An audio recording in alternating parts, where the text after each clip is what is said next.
አሰላሙ አለይኩም ወራህመቱላህ ወበረካቱሁ። ውድ ቻናል ቤተሰቦች እንዴት ናችሁ? ደህና ናችሁ ወይ? እኔ በጣም ደህና ነኝ አልሐምዱሊላህ። ነገሩ ጭርስ ስላልወድም ነው እና እንደዛ ብዬ ነው የመጣሁት።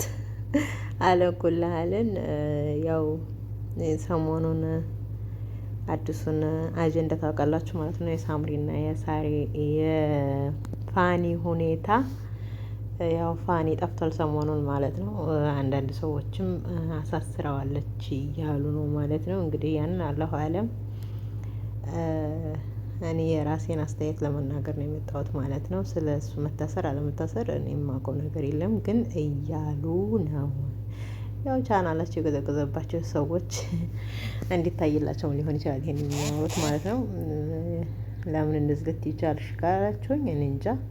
ምንም ቢሆን የልጆቿ አባት ነው። ብዙ ነገር አሳልፈዋል። መግቢያ ባጣችበት ሰዓት ነው ቤቱን ከፍቶ የተቀበላት።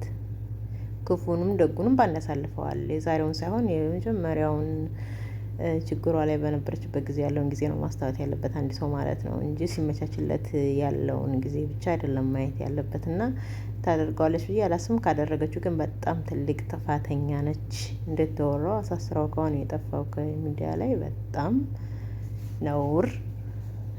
የሰው ልጅ በሰው ሀገር ላይ የልጆቿን አባት እንደዚህ ካደረገች በጣም ስተተኛ ናት።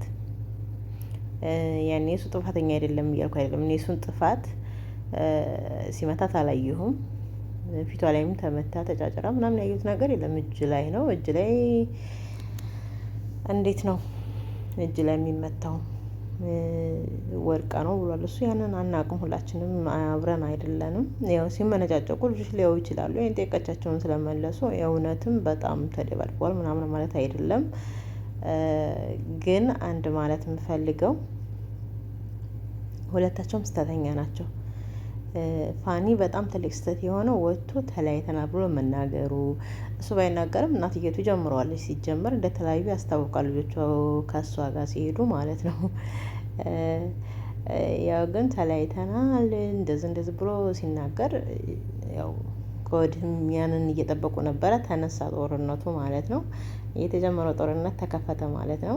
ኋላስ አንድ ነገር ማለት እፈልጋለሁ እዚህ ጋር አንተ ወንድ ልጅ ነህ። ብዙ ነገር ስትባል ስትሰደብ ምን ስትል ችለሃል። ይሄንንም ችለህ ማሳለፍ ነበር። ዝም ብለህ መጨረሻውን ማየት ነበረብህ። እዚህ ጋር እንደስተሰርተሃል ወጥተህ መናገርህ ራሱ ማለት ነው። እስኪ ሆዲፍ ጆ ብለህ ዝም ብለህ መጨረሻውን ማየት ነበረ። ከ6 ዓመት በላይ ስትሰደብ መልስ ያልሰጠህ ሰውዬ ዛሬ ወጥተህ በፍቅር ላይ ነበራችሁ። ከ2 ወር በፊት እንግዲህ በፍቅር ላይ ነበራችሁ። አዲስ ቤት ገብታችሁ ሰፊ ቤት ገብታችሁ ዘና ብትን እያላችሁ ቤት እየገጣጠማችሁ ምናምን እያሳያችሁ ነበረ ማለት ነው። ወዲያው እንግዲህ አንድ ነገር መናገር እፈልጋለሁ። ስብሃንአላህ ትንሽዬ ቤት ውስጥ ነው በቃ ፍቅር ሞቅ ያለ ኑሮ ምናምን የሚኖረው። ትልቅ ቤት ሲገባ ችግር ይመጣል ማለት ነው። ለእኔ እኔም የምሰራበት በስራ ቦታ የደርሶባቸው ሰዎችን ስላየው ማለት ነው። 2 ክላስ ቤት ውስጥ በሚኖሩበት ሰዓት እኔም ልጆች ጋር ነበር የምተኛው፣ ክላስ ትርፍ ስለሌለ ማለት ነው። የእነሱ ክፍልና የልጆች ክላስ እንደገና አንድ እንግዲህ ክላስ ብቻ ነበር ያለው ማለት ነው፣ መጅልስ ማለት ነው ያለው። እና እዛ ቤት ውስጥ ስንኖር ፍቅር በፍቅር ነበሩ ሰዎቼ። ከዛ አንድ ጊዜ ቤት መቀየር አለብን እንግዲህ እየመጣ ስለሆነ እንግዶች ማደሪያ ስላጡ ሰፊ ቤት መያዝ አለብን ተባለና ሰፊ ቤት ያዙ።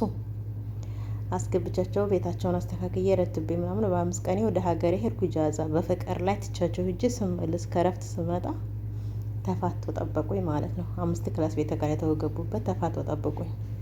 እዛች ትንሽዬዋ ቤት ውስጥ ግን በጣም ትልቅ ፍቅር ነበራቸው ወላሂ ሱብሃንአላህ። እና ሳምሪም እንደዛ ነው የሆኑብኝ ማለት ነው።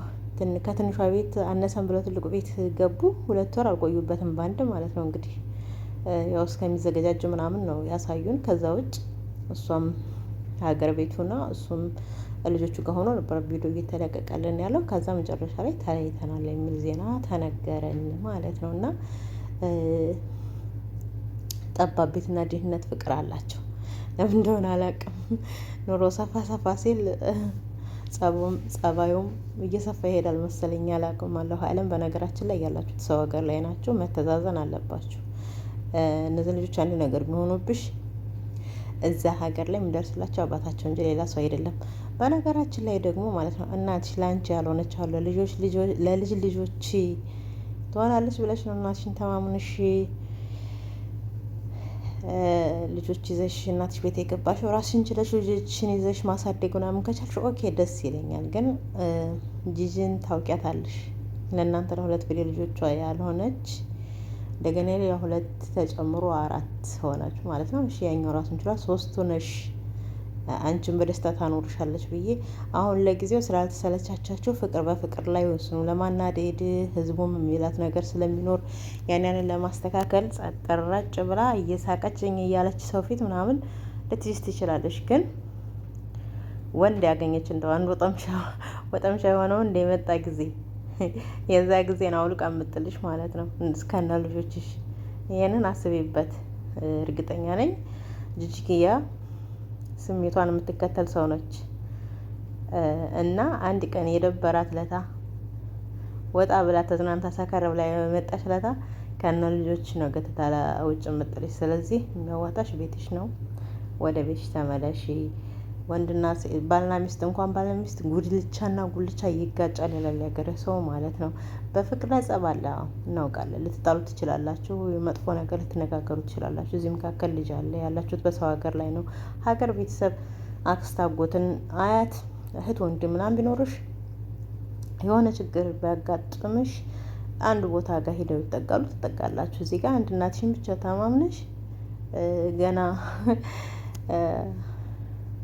ፍንዳታዋን ያጨረሰች እናት አስቀምጠሽ እሷን ተማምነሽ የፈነደሽ ልታውልቃ የምጥልሽን ሴትዮ ከነ ልጆችሽ ተማምነሽ እናት ነች። እናት ለልጇ አትከፋም። ያው በጊዜው መጥፎ ልትናገርሽ ምን ልትል ትችላለች። የወደቅሽ እለት የወጣሽ እለታ የትም አልሄድሽም። እናትሽ ጋር ነው የሄድሽው። እናትሽን በክፉ ነገር አስቢ ለማለት አይደለም። ግን የምታደርገው ሴትዮ ስለሆነች አደርጋም ስላሳየችን ሁሉም ነገር ስላየን ያው በሚዲያ ላይ ስለሆነ ህይወታችሁ ያለው ማለት ነው። እና የልጅ ልጅ በጣም የምጠላው ሰውዬ ልጆች በዛ ላይ ያው ተናግራለች ራሷ። በህይወቴ መቼም ይቅር አልልህም ብላለች። የዛን ሰውዬ ልጆች ትይዛለች ብዬ እኔ አልተማመንባትም። ራስሽን ችለሽ ቤቱ ኖሮሽ ምናምን ግን የምትችይ ከሆነ ችግር የለም። ግን እኔ እንጃ እንደነገርኩሽ ማለት ነው። እኔ ራሴን አስተያየት ነው። ለልጇ ያልሆነች ለልጅ ልጆች ትሆናለች ብዬ አሁን ለጊዜው በፍቅር አዲስ ፍቅር ያመናቅር ነው ልትቀበላችሁ ትችላለች። ግን ትሰለቻለች ጂጂ ማለት ነው። ጩኸት ምኑ የሚያሰለቻት ሰው ትመስላለች ያኔ ማለት ነው ስትታይ። በትንሽ ነገር የሚበቃት ሴትዮ ነገር ነች። እና ፍንዳታዋን ደግሞ ስላጨረሰች ፍንዳታዋን እንኳን ስተምትጨርስ ጊዜ ሲሻት ባልሽ ጋር ተመለሽ የሚያዋጣሽ ማለት ነው። የሚቆጭሽ በኋላ ነው። ባልሽን ደግሞ በህግ ምናምን ለማስጠየቅ ምናምን አትሞክሪ። ችግር ካለባችሁ ችግራችሁን በራሳችሁ ጊዜ ፍቱ ላይ ነው። ታውቂያለሽ የእናንተን ሀገር ህግ ማለት ነው። ትንሽዬ ነገር ከተገኘ እና ትንሽ ስህተት ከተፈጠረ ወንዶች ምን ያክል ችግር እንደሚደርስባቸው እና ይሄ ልጅ ድቦት ተደርጎ ወደ ሀገሩ ቢመጣ ወይም እስር ቤት ቢገባ ማን ነው የሚጎዳው? አንቺ ነሽ የምትጎጂው። ከነ ክፋቱ ከነ መጥፎነቱ እዛው ሆኖ ልጆቹን እያየ ባስፈልጋቸው ሰዓት ልጆቹን እያየ የሚያስፈልጋቸውን ነገር እያሟላ እንደ አቅሚቲ ከዛው ካጠገባችሁ ቢኖርና በሰላም ቢኖር ላንቺም ጥሩ ነው። አንድ ቀን ስህተትሽን ያመንሽ ቀን ደግሞ ወደ ቤትሽ ተመለሰሽ ከባለቤትሽ ጋር ህይወትሽን ልትቀጥይ ትችያለሽ። ዞሮ ከሰው ላይ ስህተት ከብረት ላይ ዝጌታ አይጠፋም። እሱም ይሳሳታል፣ አንቺ ልትሳሳት ትችያለሽ። ስህተታችሁን ተራርማችሁ ልጆቻችሁን በአንድ አሳድጉ። እችን ፍንዳታ እናትሽን ተማምነሽ ቤትሽን እንትን አትበይ፣ አታፍርሺ ለማለት ያክል ነው ማለት ነው። ያልፋል፣ የማያልፍ የለም። ሁሉም ነገር ያልፋል ማለት ነው። ችግርም ከሆነ ችግር ይወጣል። እንደተቸገረ አይኖርም የሰው ልጅ። በቃ ሁሉም ነገር የማይሳካ ነገር የለም። ግን ሊያልፍ ውሃ አደረገ ድሃ የሚባል ተረት አለ። ይሄ የሰው ሆይታ ሁሉ ነገር ያልፋል፣ ይረሳል። ግን ለሰዎች ብለሽ እሱን እስር ቤት ብታስገቢው የምትጎጂው አንቺ ነሽ ማለት ነው። ልጆች ናቸው የሚጎዱት። ይህን አስቢበት ለማለት ያክል ነው። አመሰግናለሁ።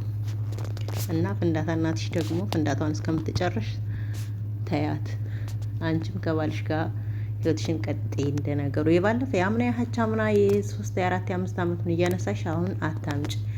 እኔ አንተን እንደማትሆነኝ ያወቅኩት የዛ ጊዜ ነበር። የት ነበርሽ? የዛኑ ጊዜ ጓዝሽን ጥቅልል አድርገሽ መውጣት ነበረብሽ። ከዛ ወዲህ ስንት ፍቅር እየተጫወታችሁ ቪዲዮ ሰርታችሁልናል። ሳፍ ወለላ። አሁን ዛሬ እንደ አዲስ ያን አታምጭ።